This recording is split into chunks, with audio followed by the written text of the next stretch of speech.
स्वागत है यीशु मसीह के नाम में। हालेलुया। छुटकारे की सभा में आपका स्वागत है। आज ये मीटिंग स्वर्ग ने डिजाइन की है, ये मीटिंग स्वर्ग ने रखी और उसने आपके लिए वर्ड दिया है। आप सेम नहीं रहेंगे। 7 वीक छुटकारे के जो मैं आपको वर्ड दूंगा, आपने उसे संभाल के रखना है। ओके? उसे बार बार सुनना है, एक बार नहीं। कौन सा वचन था संडे को? कौन सा? रूत का, कि हमारा परमेश्वर के साथ जो रिलेशनशिप है वो कैसा होना चाहिए, कि मौत के अलावा परमेश्वर और कोई चीज मुझे तुझसे अलग नहीं कर सकती।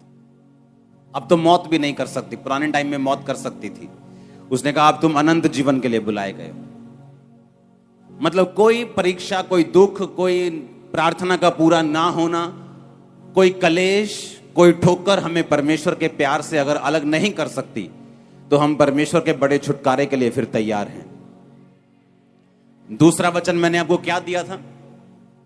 कि परमेश्वर मुझे देख रहा है और सुन रहा है। हर टाइम, खाना पकाते वक्त भी, अपने पड़ोसी से चुगलियां करते वक्त भी, किसी के साथ विश्वास की बात करते तब भी, और किसी के साथ हम जब अविश्वासी बात करते हैं, शक की बात, तब भी। चेलों को यीशु मसीह आए और कहा ये लो मेरे हाथ देखो, मेरे पांव देखो, मैं जी उठाऊं। थोमा वहां पे नहीं था। जब थोमा आया तो कहता नहीं मैं नहीं यकीन करता यीशु मसीह के ऊपर, मुझे मालूम होगा तब जब मुझे वो सामने आके दिखाई देगा, जब मैं उसके हाथों और पैरों में निशान उंगलियों को डाल लूंगा, तब मैं यकीन करूंगा। तब यीशु मसीह वहां पे फिजिकली प्रेजेंट नहीं थे, पर जब यीशु मसीह दोबारा उनके बीच में आए तो थोमा को कहा, थोमा ले मेरे हाथों और पांवों को देख और अविश्वासी नहीं पर विश्वासी बन। जब यीशु मसीह वहां पे शारीरिक रूप में नहीं थे तो भी वो थोमा की बात को और उसको देख रहे थे।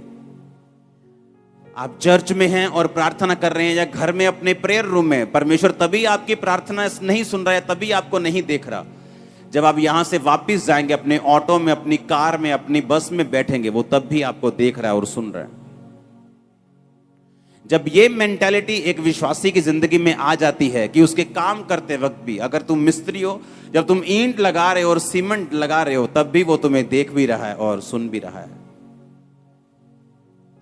ऐसा करने से होता क्या है? ऐसा करने से आप परमेश्वर के प्रेजेंस के साथ रहना सीख जाते हैं। आप कम से कम गलतियां करते हैं और परमेश्वर का आत्मा आपको डिलीवरेंस और छुटकारे की ओर ले जाता है। हालेलुया। और ये दोनों वचन आपको सुनने हैं। आपको संडे का वचन, आपको थर्सडे का वचन जो वीक 1 का है, उसे आपको सुनना है। कोई वचन आपको मिस नहीं करना, कोई मीटिंग मिस नहीं करनी। आपको लगातार इस प्रेजेंस में बने रहना है, ताकि जब आपके लिए प्रेयर हो। आज मैं प्रेयर की स्पिरिट से आया हूं। वचन के बाद हम लंबी एक प्रार्थना करेंगे। भागना मत वचन के बाद कि पानी पिया हूं, मैं सुसु कर रहा हूं। खड़े रहना चुप करके। आमीन। क्योंकि जब प्रेयर की स्पिरिट आती है, वो जब देखती है आप डिस्ट्रैक्ट हैं, वो आपकी लाइफ में काम नहीं करती। और ये डिस्ट्रैक्शन एक स्पिरिट है। जैसी प्रार्थना होने वाली होती है, ओए गड्डी काट ला फटाफट जाके। अरे यार, सारी उम्र गाड़ी निकालते रहे हो। कौन सा 5 मिनट पहले तुम्हारी अंबानी के साथ मीटिंग है शाम को, जो मिस हो जाएगी? ये शैतान है, ये शैतान है। वो चाहता नहीं कि तुम प्रेयर में जाओ। हालेलुया। तीसरा पॉइंट जो आज मैं आपके साथ शेयर करूंगा, कि आपको छुटकारे के लिए क्या करना है। छुटकारा एक पास्टर को भी चाहिए, छुटकारा एक विश्वासी को चाहिए, छुटकारा एक वॉलंटियर को चाहिए।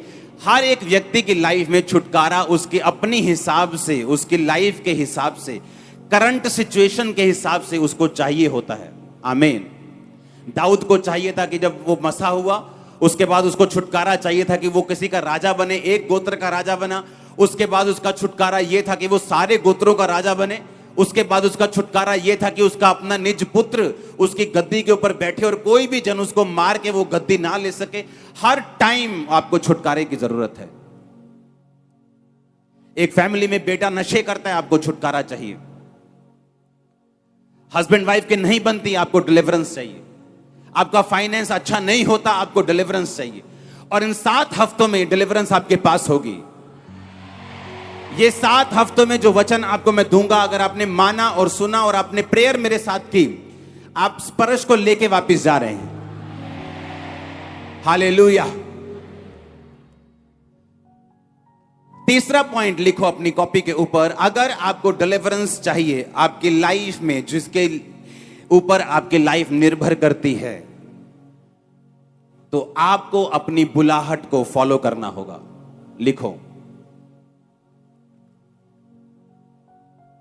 आज मैं आपसे बात करूंगा अपनी बुलाहट को, अपनी कॉलिंग को फॉलो करना। बहुत से लोग पूछते हैं मेरी बुलाहट क्या है, मैं कैसे जानूं कि मेरी कॉलिंग क्या है, परमेश्वर ने मुझे किस काम के लिए बुलाया है। हर एक विश्वासी की जिंदगी में 2 तरह की बुलाहट है। लिखो, हर एक विश्वासी 2 तरह की बुलाहट से अपनी जिंदगी में से निकलता है, और बाइबल बताती है अगर वो अपनी दोनों बुलाहट को फॉलो करता है तो छुटकारा उसके परिवार में आता ही आता है, उसकी लाइफ को फॉलो करता ही करता है। 1% भी चांस नहीं है कि उसकी लाइफ में वो छुटकारा ना हो। समझ आई कि नहीं? तीसरा पॉइंट है कि आप अपनी लाइफ की कॉलिंग को अगर फॉलो करेंगे तो परमेश्वर आपको छुटकारा देगा, ऐसा बाइबल कहती है। और कॉलिंग 2 प्रकार की होती है, बुलाहट 2 प्रकार की है हर एक विश्वासी की जिंदगी में, जिसने बाद में चाहे प्रेरित बनना हो, चाहे पास्टर बनना हो, चाहे बिजनेसमैन बनना हो, चाहे उसकी लाइफ में कुछ और बुलाहट हो, जैसे परमेश्वर ने उसे एज ए डॉक्टर बुलाया हो, एज ए इंजीनियर बुलाया हो। हर एक व्यक्ति की लाइफ में 2 बुलाहट हैं। वो किसी भी तरह की बुलाहट हो, वो 2 प्रकार की होती है हर एक विश्वासी की जिंदगी में। और अब पहली तरह की बुलाहट को मैं आपके साथ शेयर करूंगा। हम पढ़ेंगे रोमियो 12 उसकी 1 और 2 आयत को अपनी स्क्रीन के ऊपर। उसमें लिखा, अब इसलिए हे भाइयों, मैं तुमसे परमेश्वर की दया याद कराकर विनती करता हूं कि अपने शरीरों को जीवित, पवित्र और परमेश्वर को भावता हुआ बलिदान करके चढ़ाओ, यही तुम्हारी आत्मिक सेवा है। इस संसार के सदृश ना बनो, परंतु तुम्हारी बुद्धि के नए हो जाने से तुम्हारा चाल चलन भी बदलता जाए, जिससे तुम परमेश्वर की भली भावती और सिद्ध इच्छा अनुभव से मालूम करते रहो। परमेश्वर का वचन कहता तुम परमेश्वर की सिद्ध इच्छा, भली इच्छा और भावती इच्छा अनुभव से मालूम करते रहो। और उसने कहा कि अपने शरीरों को जीवित, पवित्र और परमेश्वर को भावता हुआ बलिदान करके चढ़ाओ, यही तुम्हारी आत्मिक सेवा है। उसने कहा पहली तरह की बुलाहट यह है कि तुम अपने जीवनों को, अपने शरीरों को जीवित, व्यभिचार से अलग, नशे से अलग, पाप से अलग, गालियों से अलग, जीवित शरीर परमेश्वर को चाहिए। आपका ये पहली बुलाहट है परमेश्वर की। ये तुम्हारा शरीर नहीं कि तुम सूटे मारो इसके साथ, ये तुम्हारा नहीं है, इसका है ये। ये तुम्हारा नहीं कि तुम तंबाकू लगाओ इसके साथ, किसका है ये? वो कहता तुम अपने शरीर को जीवित दो मुझे, पवित्र दो मुझे, और परमेश्वर को मन भावता हुआ बलिदान करके दो। किसको देना है? अपने शरीर को। कैसा देना है? कहता जीवित, पवित्र और मन भावता हुआ, जैसे परमेश्वर को, जैसा परमेश्वर को भाता है वैसा तुमने परमेश्वर को अपने शरीर को क्या करना है? बलिदान देना है, और परमेश्वर को अपनी बॉडी दे देनी है। ये तुम्हारी आत्मिक सेवा है, ये तुम्हारी पहली कॉलिंग है। जब तुम मसीह में आते हो, परमेश्वर तुम्हें ये नहीं बताता कि मैंने तुम्हें एक पास्टर होने के लिए, या एक बड़ा जन होने के लिए, या एक बड़ी बिजनेस में आशीष देने के लिए चुना है। पहले वो तुम्हें यही कहता है कि तुम अपने शरीर को जीवित करके, मन भावता करके और पवित्र करके मुझे सौंप दो, ताकि जो असली बुलाहट में मैं तुम्हें लेके जाना चाहता हूं मैं लेके जा सकूं। समझ आई इतना कि नहीं आई? उसने कहा यही तुम्हारी आत्मिक सेवा है कि अपने शरीर को जीवित करके और मन भावता करके और पवित्र करके मुझे सौंप दो। यही तुम्हारी क्या है? आत्मिक सेवा है। अगर परमेश्वर ने यह सोचा हुआ है कि आपका छुटकारा वो तब करेगा जब आप उसकी सेवा को फॉलो करेंगे, मेरा छुटकारा तब हुआ जब मैंने सेवा को फॉलो किया, जब मैंने मिनिस्ट्री की, जब मैंने सेवा की। ये मेरी बुलाहट थी, मेरी बुलाहट थी सेवा करने की, लोगों के ऊपर प्रार्थना करने की। और जब मैंने इस बुलाहट को फॉलो किया तब मेरी लाइफ में पूरा छुटकारा हुआ। चाहे मैं 40-40 रोजे रख के कितनी बार रोता रहा, मांगता रहा, प्रार्थना करता रहा, प्रभु के साथ नाराज भी होता रहा, प्रभु को भेंट भी चढ़ाता रहा, क्रूसेड्स करवाता रहा, मीटिंग्स करवाता रहा, बोता रहा, सब कुछ करता रहा, लेकिन परमेश्वर ने कहा ये सब बातें ठीक हैं, ये तेरी हेल्प करेंगी आगे बढ़ने में, लेकिन तुझे मेरी पूरी बुलाहट को फॉलो करना पड़ेगा अगर तू मेरी जिंदगी में, अपनी जिंदगी में चाहता है कि मैं तुझे संपूर्ण छुटकारा दूं जैसा तू चाहता है। लेकिन बात यह है कि परमेश्वर आपको छुटकारा नहीं दे सकते और आपको दूसरी बुलाहट जो परमेश्वर की आपकी लाइफ में है वो आपको नहीं लेके जा सकते अगर आपने पहली कंडीशन को पूरा नहीं किया है। तो अगर आपका शरीर मन भावता हुआ बलिदान करके आपने परमेश्वर को नहीं चढ़ाया हुआ तो वो आपको दूसरी बुलाहट में नहीं लेके जा सकते। अगर आपने 8वीं क्लास पास नहीं की तो आपको 9वीं 10वीं में नहीं लेके जा सकते। बहुत से लोगों का छुटकारा नहीं होता क्योंकि उन्हें मालूम नहीं मेरा छुटकारा होगा कैसे। मेरा हस्बैंड शराब पीता है, मेरा छुटकारा कैसे होगा। मेरे बच्चे नशा करते हैं, मेरा छुटकारा कैसे होगा। मेरे को फाइनेंशियल ट्रबल है, मेरा छुटकारा कैसे होगा। छुटकारे के लिए आपको प्रोसीजर फॉलो करना पड़ेगा। क्रिश्चियनिटी जो लाइन है ये शॉर्टकट की लाइन नहीं,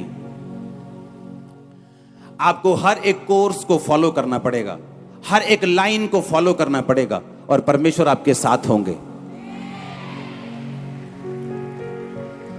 अब जब मुझे मालूम है कि परमेश्वर ने मुझे एक काम करने के लिए बुलाया है तो मुझे क्या करना है। मुझे पहली बुलाहट पूरी करनी है कि सबसे पहले अपने शरीरों को मन भावता करके, पवित्र करके और जीवित करके मुझे परमेश्वर को सौंपना होगा। कहता यही तुम्हारी आत्मिक क्या है, तुम्हारी सेवा है।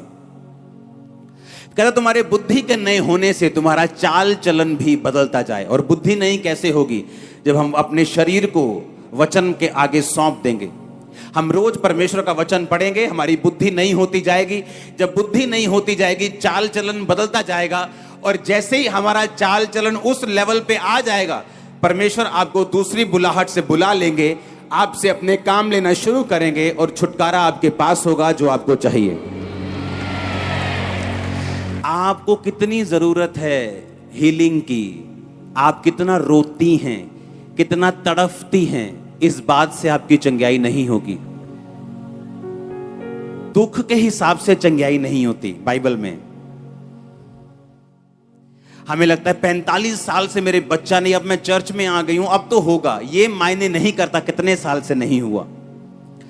हन्ना जब बच्चा नहीं होता था तो अपने पति को बोलती थी मैं तेनू नहीं बुलाना, आज तो मैं नहीं रोटी खानी।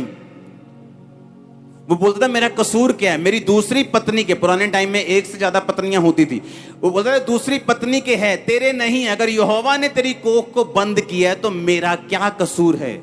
क्या मैं तेरे लिए 10 बेटों से 7 बेटों से भी अच्छा नहीं हूं। बाइबल कहती वो उसको दुगना देता था, हर चीज, हर ब्लेसिंग, पैसा, सपोर्ट, दुगना प्यार करता था। लेकिन फिर भी बाइबल कहती वो कुड़ती थी, खाना नहीं खाती थी, रोती थी, उसकी सौतन उसको चिढ़ाती थी, इतना कुछ ड्रामाबाजी घर में चलती थी, तब भी उसकी कोख नहीं खुली। और परमेश्वर के घर में जाके गई और बोली परमेश्वर अगर तुम मुझे बच्चा, बेबी बॉय दे, मैं तेरे भवन में वापस कर दूंगी। गर्भ खुल गया उसका। परमेश्वर ने यह नहीं कहा कि तू बहुत रो के आई है इसलिए मैं तेरे गर्भ को खोलता हूं। तू बड़ी दुखी थी, मैं तेरे गर्भ को, तू बड़ी चिड़ी हुई थी, मैं तेरे गर्भ को खोलता हूं। जैसे ही उसने अपनी बुलाहट को समझा कि मेरी बुलाहट यह है कि सबसे पहले मैं अपने जीवन को परमेश्वर के हाथों में सौंप दूं, प्रार्थना करूं, और दूसरा मेरी बुलाहट यह है कि परमेश्वर के लिए मैं एक बेटे को जन्म दूं जो खुदा की सेवा करे। अब आप मेरी बात को समझ रहे कि नहीं। जैसे ही उसको समझ आई कि मेरी बुलाहट यह है कि पवित्र आत्मा ने उसे समझाया, वो गई और उसने प्रार्थना की, पवित्र आत्मा ने उसे उभारा, बोल कि अगर तेरे बेबी बॉय होगा, बेटा होगा, तो परमेश्वर के घर में दे देगी और परमेश्वर के घर में वो सेवा करेगा। और परमेश्वर को एक नबी चाहिए था जिससे वो बात कर सके। जैसे ही उसने परमेश्वर की मर्जी को पूरा किया परमेश्वर ने उसको ताकत दी। मैंने लोगों को मसीह बनते देखा है लेकिन उनका पूरा छुटकारा होते हुए कई बार नहीं देखा, क्योंकि पूरा छुटकारा निर्भर करता है कि मसीह बनने के बाद, अपने शरीरों को जीवित प्रभु को चढ़ाने के बाद, जब परमेश्वर आपसे दूसरी बुलाहट के विषय में कुछ कहता है, आप उसे पूरा करते हैं कि नहीं करते। कई बार कुछ लोगों को परमेश्वर ने बुलाया होता है सेवा करने के लिए, एक खास जगह के ऊपर सेवा करने के लिए। अगर परमेश्वर ने मुझे इस जगह सेवा करने के लिए बुलाया है, मैं जितना मर्जी अनॉइंटेड हूं, गिफ्टेड हूं, अगर मैं जगहें चेंज कर दूंगा, परमेश्वर मेरे साथ सेवा नहीं करेगा।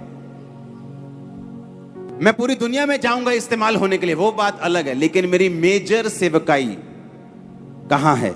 आपके बीच में। आप मेरी बात समझ रहे कि नहीं?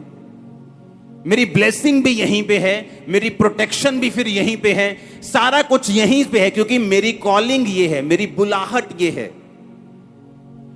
अगर परमेश्वर ने किसी व्यक्ति को एक चर्च में सेवा करने के लिए बुलाया, तो उसका छुटकारा वहीं होगा, वो चाहे 7-10 साल बाहर घूम के देख ले, उसका छुटकारा नहीं, संपूर्ण छुटकारा नहीं होगा। ये एक डर वाली बात है, और ये एक परमेश्वर के सामने रेवरेंस, हमें डर लगता है परमेश्वर जब हम इस बात को सोचते हैं। तो कई बार मैं ऐसे लोगों को जानता हूं, मैं पूरे पास्टर्स को मिलता हूं, लोगों से दुनिया घूमता हूं, ऐसे लोगों को जानता हूं जिनकी बुलाहट है वो चर्च में फुल टाइम सेवा करना, लेकिन उनके फनी बिहेवियर की वजह से, उनके गलत बिहेवियर की वजह से पास्टर उनको फुल टाइम नहीं रख पाता, और जब वो फुल टाइम उन्हें सेवा करने का मौका नहीं देता, उनका छुटकारा नहीं होता। अब वो सेवा कर भी रहे लेकिन पूरे छुटकारे में नहीं। बाइबल में लिखा कुछ बरकतें परमेश्वर ने अपने दासों के हाथ में दी हुई हैं, उसके हक में रखी। जिनके पाप तुम माफ करो, उसने कहा उनके माफ किए गए। अपने दासों को कहा जिनके तुम रखो उनके रखे गए। ये बात लोगों को मालूम नहीं। और जब एक आदमी अपनी बुलाहट को समझ जाता है कि मेरी कॉलिंग ये है, सबसे पहले परमेश्वर के साथ वफादारी, उसके बाद जो दूसरी बुलाहट है उसको कंप्लीटली फॉलो करना, ताकि परमेश्वर मेरी जिंदगी में संपूर्ण काम कर सके। मैं आपको लिख के देता हूं, वो किसी की शक्ल नहीं देखता। आप बड़े से बड़े दास हों, आप बड़े से बड़े बोने वाले हों, आप बड़े से बड़े सेवक हों, बड़े से बड़े सिंगर हों, बड़े से बड़े विश्वासी हों, वो किसी की शक्ल नहीं देखता। क्यों पढ़ूं मैं पुराना नियम जो 5000 साल पुराना है? मैं आज का इंसान हूं, मैं कंप्यूटर इंजीनियर हूं, मैं आज का बंदा हूं, मैं 10,000 साल पुरानी, 5,000 साल पुरानी, 3,000 साल पुरानी बातें क्यों पढ़ रहा हूं? क्योंकि उससे मुझे समझ आती है कि किन किन लोगों ने क्या किया कि परमेश्वर खुश हुए, और किन किन लोगों ने क्या नहीं किया कि उनको दुखों का सामना करना पड़ा। पहला राजा 1 उसकी 5 और 6 आयत को मैं पढ़ूंगा, आप अपनी स्क्रीन पे उसे देखेंगे। तब हगीत का पुत्र ओदनिया कौन है? दाऊद का बेटा, सिर ऊंचा करके कहने लगा मैं राजा बनूंगा। सो उसने रथ और सवार और अपने आगे आगे दौड़ने को 50 पुरुष रख लिए। उसके पिता ने तो जन्म से लेकर उसे कभी यह कहकर उदास ना किया था कि तूने ऐसा क्यों किया। वह बहुत रूपवान यानी बहुत सुंदर था, और अबशालोम के पीछे उसका जन्म हुआ था। फिर से अपनी स्क्रीन के ऊपर देखेंगे इस वचन को। उसके पिता ने जन्म से लेकर उसे कभी यह कहकर उदास नहीं किया था, तूने ऐसा क्यों किया। जब कोई बच्चा शरारत करता है, कोई ऐसा काम करता है जो वचन के खिलाफ है, जब हम ये वर्ष पढ़ते हैं तो हमें ऐसा लगता है कि दाऊद बड़ा अच्छा आदमी था। लगता है कि नहीं? बहुत सॉफ्ट, अपने बेटे को कभी नहीं डांटा, प्यारा आदमी, कभी उदास नहीं किया। लगता है कि नहीं? हां, बचपन से लेके जवान तक कभी उदास नहीं किया अपने बेटे को। हमें पढ़ के ऐसा लगता है हमें भी ऐसा हो जाना चाहिए। लेकिन वचन क्या कहता है, आज हम वो पढ़ेंगे। नीति वचन 22 उसकी 6 आयत में लिखा हुआ, लड़के को उसी मार्ग की शिक्षा दे जिसमें उसको चलना चाहिए, वो बुढ़ापे में भी उससे ना हटेगा। सब बोलो आमीन। यशायाह 54 उसकी 13 आयत में लिखा, तेरे सब लड़के यहोवा के सिखलाए हुए होंगे और उनको बड़ी शांति मिलेगी। परमेश्वर के वचन में लिखा, अपने लड़के की ताड़ना छड़ी से कर। तो तू छड़ी से जब उसकी ताड़ना करेगा तो उसको मृत्यु से बचाएगा। पर दाऊद ने अपने लड़के की ताड़ना छड़ी से नहीं की और उसने अपने लड़कों को कभी नहीं सुधारा और कभी भी बाइबल से उनको यह शिक्षा नहीं दी बचपन से लेके कि तुम्हें यहोवा के सामने कैसे चलना है। दाऊद अपनी जिंदगी के हर हिस्से में महाकामयाब व्यक्ति था, लेकिन अपने परिवार में वो एक फेल व्यक्ति था। वो दाऊद जिसके साथ परमेश्वर हमेशा रहता था, वो दाऊद जो एक भी लड़ाई नहीं हारा, वो दाऊद जो पवित्र आत्मा से भरा हुआ था। लेकिन परमेश्वर ये कहता है कि तुम चाहे जितने मर्जी बड़े विश्वासी क्यों ना हो, तुम्हें वचन के ऊपर चलना सीखना होगा। उसने अपने लड़के की ताड़ना कभी नहीं की, जबकि बाइबल कहती है अपने लड़के की ताड़ना छड़ी से कर। तो जब छड़ी से तू ताड़ना देगा अपने बेटे को तो उसको मौत से बचा लेगा।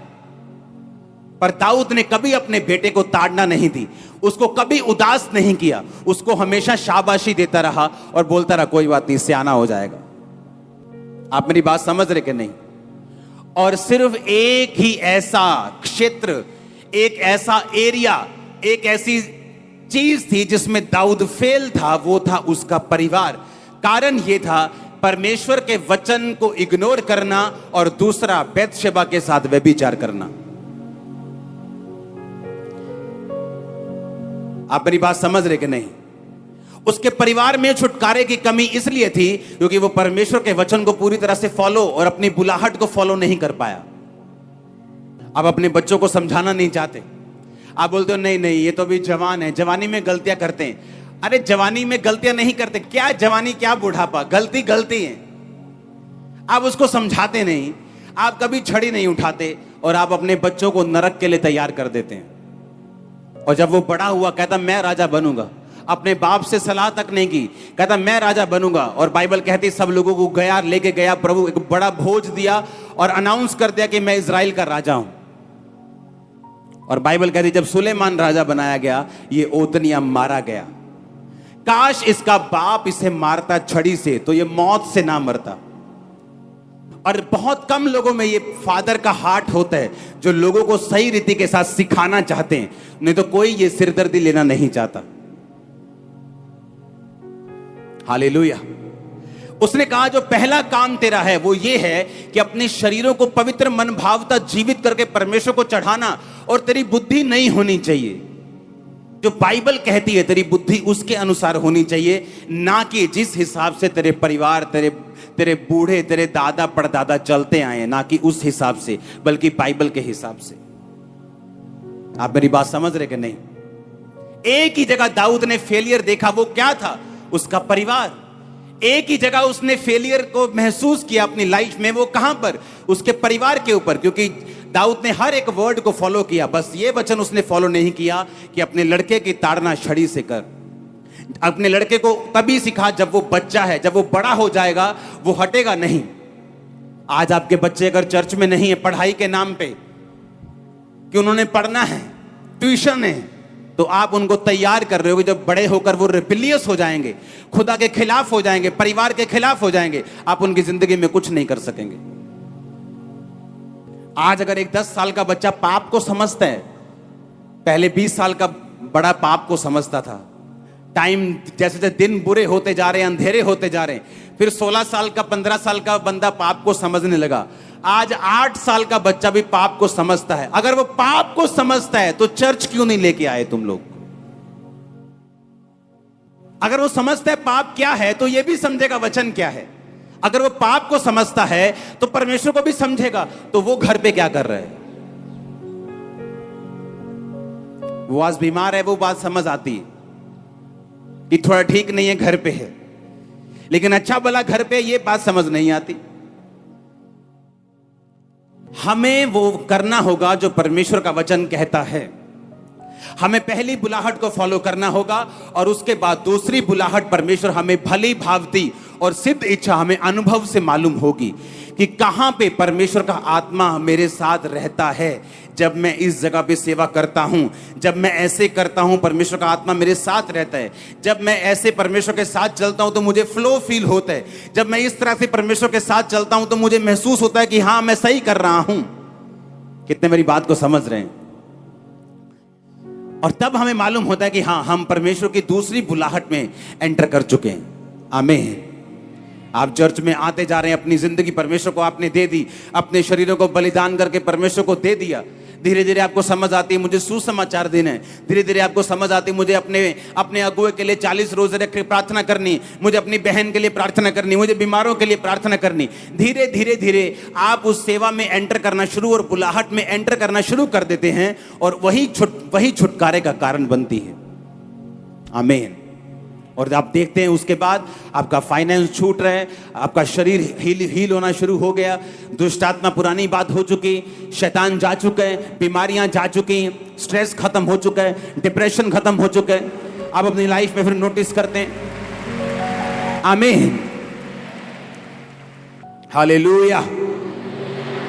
हम कभी बाइबल पढ़ते हैं, हमें समझ नहीं आता कि यहां क्यों लिखा है कि दाऊद ने अपने बेटे को कभी उदास नहीं किया। हमें लगता दाऊद बहुत भला आदमी था, हमें लगता उसका नेचर बड़ा परफेक्ट था कि उसने कभी उदास ही नहीं किया अपने बेटे को। कितना अच्छा डैड था वो, कितना अच्छा फादर था।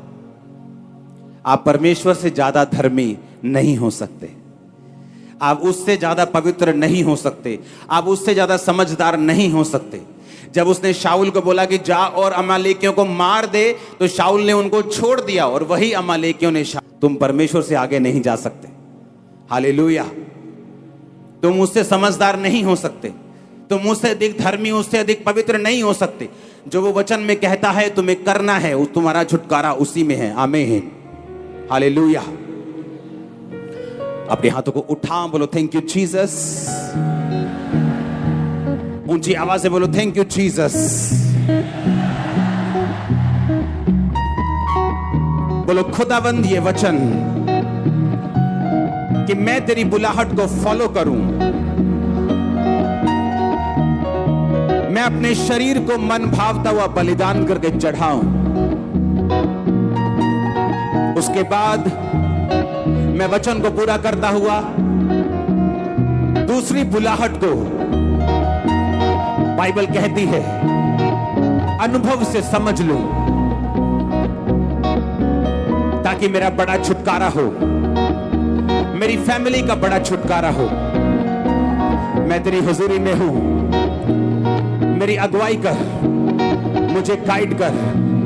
प्रभु यीशु मसीह के सामर्थी नाम में हम मांगते हैं। आमीन। आमीन। आपका छुटकारा है अपने जीवन को, अपने शरीर को परमेश्वर को सौंप देना। उसके बाद अनुभव से उसने कहा सिद्ध इच्छा मालूम करते रहो। आप चर्च में आए, अनाउंसमेंट हुई, हमें सुसमाचार देने के लिए जाना है, आपने नाम लिखवाया, आप सुसमाचार देने के लिए जाते गए, परमेश्वर ने बरकत दी। आपको मालूम हो गया अनुभव से कि परमेश्वर ने पहले मेरी जिंदगी को सुधारा, अब वो मुझसे सेवा ले रहा है, वो छुटकारे का कारण बनेगा। आप समझ रहे मेरी बात? लेकिन हमारी जिंदगी अगर पवित्र नहीं हुई, अगर लाइफ अभी भी पाप में है, अभी भी परमेश्वर से दूर है, तो सेकंड बुलाहट में घुसने का तो चांस ही नहीं। 10वीं नहीं की तो 12वीं में जाने का, 11वीं में जाने का चांस ही नहीं। स्कूल में फेल हो गए तो कॉलेज में जाने का तो चांस ही नहीं। तो पहले मुझे अपने लाइफ को, पर्सनल लाइफ को परमेश्वर के साथ बिताना है। उसके बाद मुझे यह देखना है कि परमेश्वर की परफेक्ट प्लानिंग मेरी जिंदगी में क्या है। जिन लोगों की जिंदगी में मैंने देखा है कि फुल टाइम परमेश्वर की कॉलिंग है, उन्होंने अपनी बरकत को 10 साल, 20 साल, 30 साल भी लेट किया है अपने बिहेवियर की वजह से। परमेश्वर उनका पूरा छुटकारा नहीं कर पाया क्योंकि उनका छुटकारा उनकी बुलाहट के पीछे छुपा हुआ है। आमीन। एक व्यक्ति का छुटकारा उसकी कॉलिंग के पीछे। मैं अमेरिका में गया हूं, जब मैंने अमेरिका में जाके ये बात, मुझे नहीं मालूम था, मुझे मालूम था अमेरिका ऐसा है वैसा है, लेकिन जब मैं अमेरिका में गया हूं, मैंने ये बात अनुभव से और स्पिरिट से सीखिए कि अमेरिका जैसे गिवर्स, देने वाले और बोने वाले पूरी दुनिया में कहीं नहीं, पूरी दुनिया में नंबर 1 है वो। रियली मैं तुमको बता रहा हूं। और अगर आप सबसे अधिक बरकत देखेंगे वो अमेरिका में आपको मिलेगी। सबसे अधिक बरकत अगर लोगों के पास है वो अमेरिका में है। एक एक विश्वासी के पास 2-2 घर है, 3-3 घर हैं। मैं दूसरे देशों में भी गया हूं अलग, लेकिन वहां पे बोने की स्पिरिट नहीं, बहुत कम बोते हैं वो लोग। जो चर्च से जुड़े हुए हैं वो लोग बोते हैं, वो एक अलग चीज है। लेकिन मैं ओवरऑल क्रिश्चियनिटी की बात कर रहा हूं। सबसे छोटी करेंसी में बोते हैं, पता क्या सोच के, ओ अगर ये नाइजीरिया में गया ये 5 पाउंड, तो वहां पे तो ये बन जाएगा 1000 रुपया। इस तरह से बोते हैं। लेकिन अमेरिकन लोग जब बोते हैं वो अपने थाउजेंड्स में बोते हैं, और इसीलिए परमेश्वर उनको बढ़ाता जा रहा है। मालूम आपको पता है अमेरिका में बुलाहट थी लोगों की कि जाओ और चर्चेस को सपोर्ट करो। 90% इवेंजलिस्ट पूरी दुनिया में जिन्होंने काम किया अमेरिका ने निकाले थे। और अमेरिका क्रिश्चियन कंट्री नहीं था। यीशु मसीह अमेरिका से नहीं आए। अमेरिका पाप में फंसा हुआ कंट्री था। जब वहां पे बेदारी होनी शुरू हुई, जब लोगों ने अपनी बुलाहट को समझा कि मेरी पहली बुलाहट परमेश्वर के साथ है, दूसरी बुलाहट मैं एक बिजनेसमैन बनूंगा, खुदा के कामों को, इवेंजलिज्म को सपोर्ट करूंगा। 1 उठा, 2 उठे, 3 उठे, इतनी बेदारी हुई, इतने अमीर लोग वहां पे हुए, और वही स्पिरिट लोगों में जाती गई। हर बंदा अमेरिका में बोने वाला है आज। हर बंदा, अगर कोई अमेरिका चला गया उसको बोने की आदत पड़ जाती है। दूसरे देश भी हैं, इंग्लैंड भी है और कंट्रीज भी हैं, लेकिन आपको वैसी वहां पे गिविंग नहीं मिलेगी। चर्च के लोग बोते हैं, जो हमारी चर्च के साथ जुड़े हुए हैं, उनको टीचिंग पता है, उनको परमेश्वर का वर्ड पता है, वो बोते हैं। लेकिन मैं ओवरऑल क्रिश्चियनिटी की बात कर रहा हूं कि बहुत लोग वहां नहीं मिलते उन देशों में जितने अमेरिका में मिलते हैं। और उसी वजह से जब बुलाहट पकड़ लेता है आदमी, जब अपनी कॉलिंग को पकड़ लेता है, अपनी पर्सनल कॉलिंग को पकड़ लेता है, सेकंड कॉलिंग को पकड़ लेता है, परमेश्वर उसे छुटकारा देता है। बड़ा छुटकारा, एक बिग बिग डिलीवरेंस आपका वेट कर रही है। जस्ट फॉलो करना है। आमीन। और उसने कहा जो दूसरी इच्छा है, भली इच्छा यह है कि तुम परमेश्वर को जीवन दो। हां, भावती इच्छा, उसने कहा सिद्ध इच्छा, परफेक्ट इच्छा। दूसरी बुलाहट जो मेन बुलाहट है, परमेश्वर कहता तुम्हें अनुभव से मालूम होगी। आमीन। तुम पवित्र आत्मा के साथ साथ चलोगे, तुम्हें अनुभव से मालूम होगी कि आज मुझे सुसमाचार दे के जाना है, आज मुझे अपने अगुए के लिए प्रेयर करनी, आज मुझे चर्च के लिए ये काम। आपको वो दूसरी इच्छा अनुभव से मालूम होगी, कॉलिंग से मालूम होगी, अनाउंसमेंट से भी मालूम होगी, होली स्पिरिट से मालूम होगी। और जैसे आप उसे फॉलो करेंगे आप सेम नहीं होंगे। आप मेरी बात को समझ रहे कि नहीं? और यही कारण है हर बंदा छुटकारा नहीं ले पाता। बड़े छुटकारे को लेने के लिए आपको पूरी तरह से बाइबल के पीछे चलना पड़ता है, और परमेश्वर ये चाहता है आपका बड़ा छुटकारा हो। मैंने लाइफ में छुटकारा देखा है ऐसा जो मेडिकल साइंस नहीं कर सकती थी, लोग नहीं कर सकते थे, माँ बाप नहीं कर सकते थे, वो परमेश्वर ने किया है। जस्ट मैंने उसको फॉलो किया, अपनी जिंदगी परमेश्वर को दी। उसके बाद जो सेवा में परमेश्वर ने अनुभव से धीरे धीरे मुझे बुलाहट दी, मैंने उसको फॉलो किया और पूरे छुटकारे को हासिल किया है। मेरी प्रार्थना है आप संपूर्ण छुटकारे को हासिल कर सके। मैंने कहा मेरी प्रेयर है आप संपूर्ण छुटकारे को हासिल कर सके, अपने घरों में, फैमिली में, अपने फाइनेंस में, अपनी बॉडी, अपनी सेहत में, अपनी आत्मा में। आमीन। ऊंचा हालेलुया, हालेलुया, आमीन। आप तैयार हैं उस छुटकारे को हासिल करने के लिए? आज से अपने जीवनों को, अपने शरीरों को पवित्र करके परमेश्वर के हाथों में सौंपना है। आमीन। ये उसका शरीर है, आपका नहीं। 7 हफ्तों के बाद मुझे एक संपूर्ण विश्वासी आप में दिखना चाहिए। और जो मांगना है खुदावन से मांगो, जो हीलिंग मांगनी है मांगो, जो छुटकारा मांगना है मांगो, वैसा आपको छूने वाला और वापिस लेके आने वाला गवाही के साथ। Hallelujah, hallelujah. अपने हाथों को उठा, बोला मैं तैयार हूं एक बड़े छुटकारे के लिए, मैं तैयार हूं प्रार्थना करने के लिए, मैं तैयार हूं। Hallelujah, hallelujah. परमेश्वर के वचनों को सुनने के लिए हमारे चैनल को सब्सक्राइब कीजिए और हमारी लेटेस्ट वीडियो सबसे पहले देखने के लिए बेल आइकन को प्रेस कीजिए।